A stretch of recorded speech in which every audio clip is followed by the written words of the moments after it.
the boy's head was cut off. Yet he didn't lose consciousness. Someone held his severed head, forcing him to watch as his body grew a new one. But that new him would no longer be the same person. 17 years ago, in Africa, a soldier was discovered who couldn't die. He looked no different from a normal human. Except for one thing, he couldn't be killed. Such beings came to be known as Ajin. That soldier was soon captured by the military and taken away for human experimentation. From that day on, the existence of Ajin became known to the entire world. One day, Kay went to school like always. He was an excellent student, admired and envied by many. Even on his walk to class, he kept studying, determined to become a great doctor one day. On the road, he ran into his old friend Kaito, who greeted him cheerfully. But Kay ignored him on purpose and told his classmates that Kaito was a weirdo. The others laughed, teasing Kaito by calling him an Ajin. Later that day, their teacher began a lecture about Ajin. So far, 46 had been confirmed worldwide, 2 of them found in Japan. Anyone who managed to capture one would be rewarded handsomely. After class, Kay went to the hospital to visit his little sister, but she wasn't happy to see him. Instead, she asked how Kaito was doing lately. Once, Kay and Kaito had been best friends, until Kay's mother forced him to cut ties with Kaito. Since then, his sister had resented him, because she adored Kaito and hated how her brother abandoned him. On his way home, Kay was deep in thought and didn't notice the road ahead. A truck came barreling towards him. In that instant, he was sure he would die. But what happened next terrified everyone who saw it.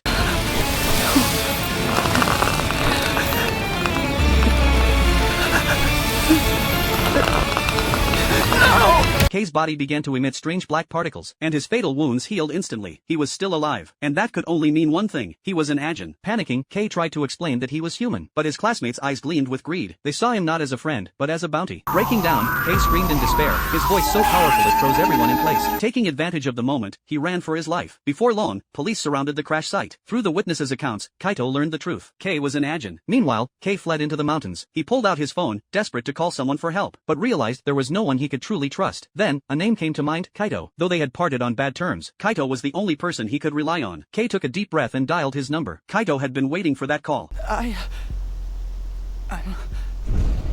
friends, after all. Kay.